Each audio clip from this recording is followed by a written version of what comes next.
नमस्कार सबैजनालाई। आजको यस भिडियोमा हामी डाइनामिक होस्ट कन्फिगरेसन प्रोटोकल कसरी कन्फिगर गरेर पढ्छौं।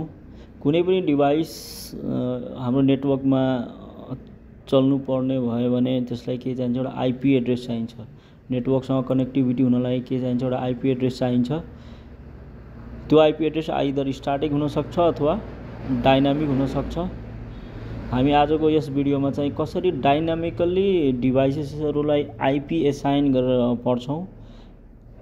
यसमा हामी के गर्छौं, राउटरमा एउटा dynamic host configuration protocol configuration गर्छौं, जसले गर्दाखेरि राउटरले के गर्छ त हरेक डिभाइस त्यो नेटवर्कमा कनेक्ट भएकोलाई अटोमेटिकली आईपी के गर्छ त दिन्छ। यसको लागि अब यो भिडियोमा हामी हेरौँ। एउटा हामी के गरेर छौं त एउटा राउटर र स्विचको एउटा टोपोलोजी बनाएको छौं, जसमा हामीले अहिलेलाई के गरेको 6 वटा कम्प्युटर लिएको छौं। यो भिडियोमा देखाए जस्तो अहिले हामी के गर्दैछौं, राउटर, स्विच र कम्प्युटरलाई नेटवर्क केबलले कनेक्ट गरिरहेको छौं।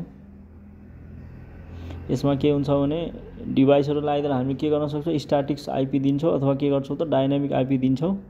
स्ट्याटिक आईपी को केसमा हामी के गर्नुपर्छ, हरेक कम्प्युटरमा गएर त्यसमा के गर्नुपर्छ, static IP address, subnet mask र गेटवे दिनुपर्ने हुन्छ। तर यस अहिलेको भिडियोमा हामीले जुन डीएचसीपी कन्फिगरेसन गर्दैछौं, यसमा के गर्छ त कम्प्युटरले आफै राउटरबाट के गर्छ त आईपी पाउँछ, गेटवे पाउँछ, सबनेट मास्क पाउँछ। अनि राउटरले के गर्छ त यो कन्फिगरेसनको मद्दतले राउटरहरूलाई आईपी प्रोभाइड गर्छ। हामी अब इन्टरफेसको नामहरू लेखिरहेका छौं र यसको नेटवर्क, अहिलेको नेटवर्क हामीले के गर्दैछौं त 192.168.3.0 को नेटवर्क लिएको छौं। क्लास सी को आईपी एड्रेस हो। र गेटवे को लागि हामीले के गरेछौं त 192.168.3.1 आईपी लिएको छौं गेटवे को लागि। अब हामी के गर्छौं, राउटर कमान्ड लाइन इन्टरफेस मोडमा जानुपर्ने हुन्छ। डीएचसीपी कन्फिगरेसन को लागि अब हामी राउटरको के गर्छौं त कमान्ड लाइन मोडमा जान्छौं। त्यसको लागि हामी के गरौँ त यसमा नाम लेख्दै छौं, डीएचसीपी राउटर कन्फिगरेसन।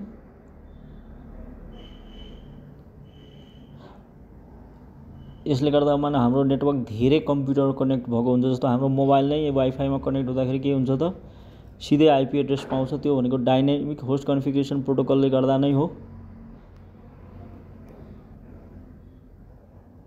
अब हामी राउटरको कमान्ड लाइन इन्टरफेस मोडमा जाँदैछौँ। ल अब हामी कमान्ड लाइन इन्टरफेस स्टार्ट गरौँ। ल सुरुमा अहिले नो गरिदिउँ यसलाई। अब त्यसपछि हामी राउटर इनेबल गरौँ। इनेबल गरेपछि हामी कन्फिगरेसन मोडमा जाउँ, कन्फिग टी। त्यसपछि अब इन्टरफेस हामी के गर्छौँ, राउटरको इन्टरफेसमा जान्छौँ। पहिले राउटरको इन्टरफेसमा हामीले आईपी एड्रेस राख्नुपर्ने हुन्छ। त्यसको लागि हामीले राउटरको इन्टरफेस गिगाबिट इथरनेट, हाम्रो राउटरको त्यो 0/0 भएकोले हामीले त्यो इन्टरफेसको नाम लेख्यौँ।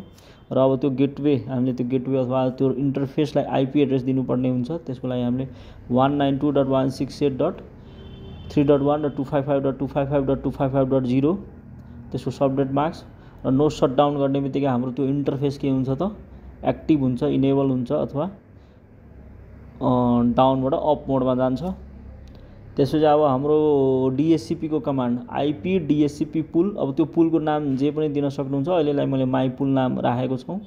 र त्यसपछि त्यसको नेटवर्क, अब कुन नेटवर्क हो त हामीले अहिलेलाई के गरेको छौं त क्लास सी को 3 को सबनेट लिएको छौं, 192.168.3.0 त्यो हामीले नेटवर्क लिएको छौं। त्यसको सबनेट मास्क 255.255.255.0।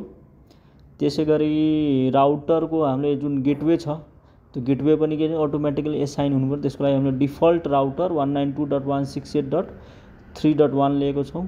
त्यसैले अब डीएनएस सर्भर पनि दिन सक्नुहुन्छ। डीएनएस सर्भर मानौ अहिलेलाई गुगलको लियौँ 8.8.8.1 सरी 8.8.8.8। यति गरेपछि हाम्रो के हुन्छ त अब त्यो डीएचसीपी इस्टाब्लिश भयो अथवा डीएचसीपी हामीले कन्फिगर गर्यौं।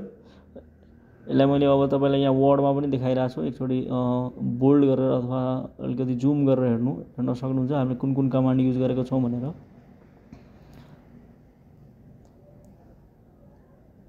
यो कमान्डहरु तपाईहरु हेर्न सक्नुहुन्छ।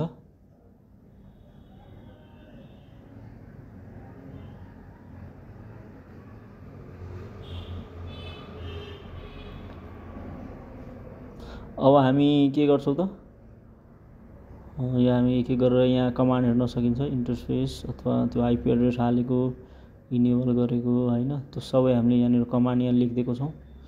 सजिलो हुन्छ, आफूले ट्राई गर्न सकिन्छ यो कमान्ड युज गरेर।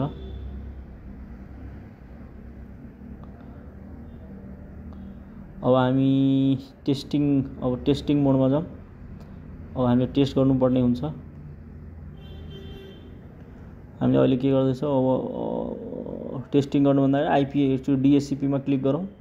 डीएचसीपी क्लिक गरेपछि यसले अटोमेटिकली आईपी एड्रेस पायो, सबनेट मास्क पायो, गेटवे पायो, डीएनएस पायो।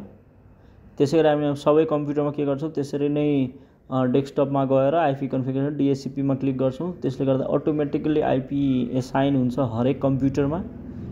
यदि हामीले डीएचसीपी को कमान्डहरु सही तरिकाले हालेको छौं भने हरेक कम्प्युटरमा गएर त्यसरी नै हामीले डीएचसीपी मा क्लिक गर्छौं।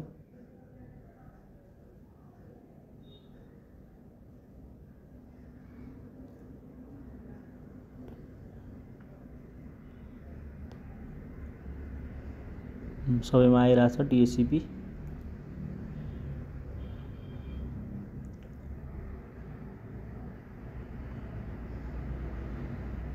सबैमा आइसक्यो, तपाईले हेर्न सक्नुहुन्छ। अब हामी यसलाई के गरौँ, अलिकति टेस्टिङ गरौँ। त्यसको लागि कमान्ड प्रम्प्टमा जाने अनि हामीले पिङ गर्छौं। एउटा कम्प्युटरबाट अर्को, यो हाम्रो सोर्स कम्प्युटर हो। यो सोर्सबाट हामीले के गर्छौं त डेस्टिनेसन कम्प्युटरलाई पिङ गर्छौं। पिङ रिप्लाई दिइराको छ। यसको मतलब के छ, हाम्रो कनेक्टिभिटी ठीक छ। हुन त अब डाइरेक्ट यसरी के रे स्विचमा जोड्दाखेरि रिप्लाई आइहाल्छ, तर पनि हामी डीएचसीपी मा कनेक्ट गरिसकेको छौं।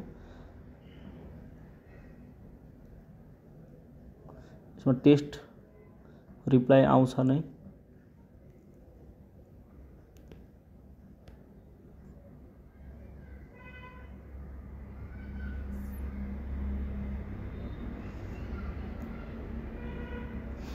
हो यसरी हामीले के गर्न सक्छौं, डीएचसीपी कन्फिगरेसन प्रोटोकल इस्टाब्लिश गर्न सक्छौं। सब्स्क्राइब गरिदिनु होला। धन्यवाद।